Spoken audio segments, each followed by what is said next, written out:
I stream.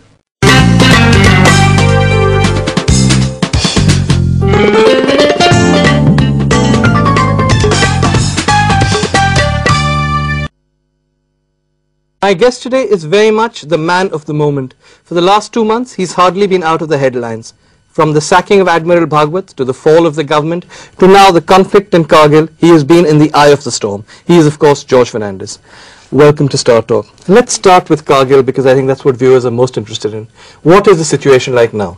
Well, our troops are doing a good job there, pushing the intruders out of the country and inflicting a lot of casualties. We are also taking some casualties, which is inevitable in the circumstances, because the enemy is up on the mountains there and we are trying to climb those mountains, and therefore by and large we take hits from them. But overall we have inflicted a large number of casualties, even as we keep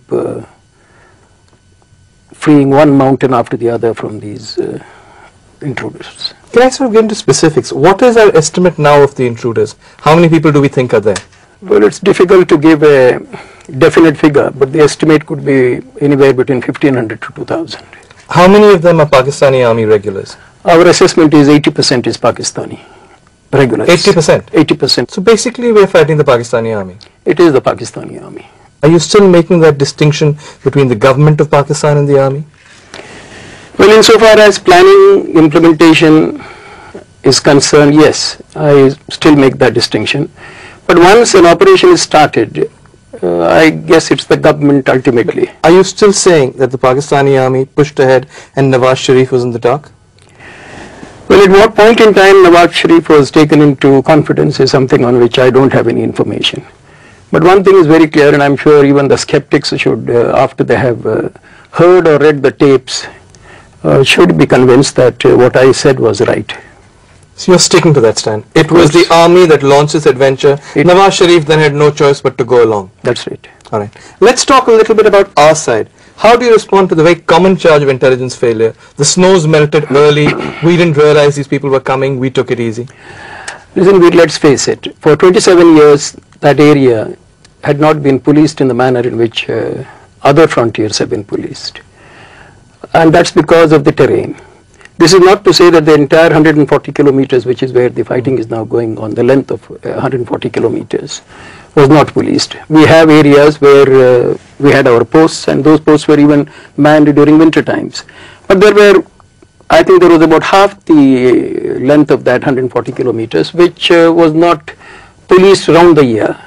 But the point you're making is one of policing. I think everybody would accept that's a difficult area to police. But intelligence is not about policing. It's about having got information that Pakistan was planning this. If you have access to tapes between the Pakistani chief of staff and his deputies, surely your intelligence can't be that bad. We should have had some idea this was happening. Well, the fact is that there was no intelligence on this. I don't think we were able to penetrate into their sanctum sanctorum and get out any information. So there is a failure, surely. I won't say it is a failure. After all, our capabilities are not all that bad, but entering into the portals of the decision makers in Pakistan, where their army operations were concerned, may have been beyond us. Let's move away, if we can, from sort of pinning blame, trying to work out what went wrong, and let's look forward. Do you believe Pakistan has the stomach to take this forward? Or do you believe with international pressure, with their economy in trouble, they will leave these people to twist slowly in the wind? It's very difficult to know their mind on this. At the moment, there are no indications that they are trying for anything bigger. Because if they were planning anything of that nature, then one should have seen some signs of that in certain areas. But we haven't had any What do they gain from this adventure? Well, I guess they may have their own political reasons also. You're saying internal politics? Yes. The army versus Nawaz Sharif? That's right. You don't, because the attempt to internationalize the issue has clearly failed. Well, that I think was a non-starter in the first instance, yes. What people there are wondering about, people watching this program, is how long will it take and how many more deaths, how many more jawans will we lose? Well, both questions are difficult to answer. One is bound to take casualties, there are no two views on that. There's no getting around that? This heavy rate of casualties, I think, will continue? Well, I won't say they'll continue. Once you have taken the heights, then it's only a question of doing the mopping up operations and pushing them out. How long? Do we have any kind of rough idea how long it will take?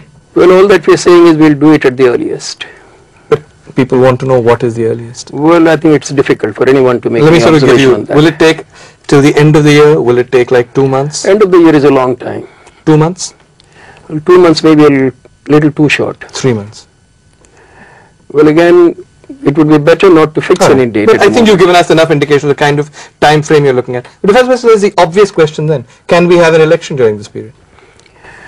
Well, the elections are scheduled for the end of September. So we've got July, August and end of September. That's 3 months. Well, I think it should be possible for us to have the elections. You don't see any possibility of the election being postponed? I don't. I suspect from your tone, optimistic that by the end of September the bulk of the problem will be behind us? Well, that's what I do expect. So that's optimistic. It's sad in terms of the lives we will lose and the lives we are losing already. But do you think in the next 3 months we should have control of all our territory again? Well, I would certainly like to have it.